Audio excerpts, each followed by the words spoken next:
The Clark County School District says they continue to investigate the cybersecurity incident, including trying to identify those affected.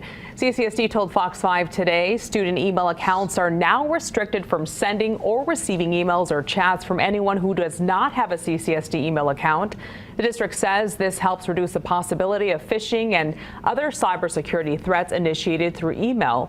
Also, Gmail accounts that have been inactive for more than 90 days have been disabled. Back in October, hackers accessed personal information of some students, parents, and employees. Anyone who's been affected will receive a letter in the mail from the district. Stay with Fox 5 as we continue to get updates on this investigation.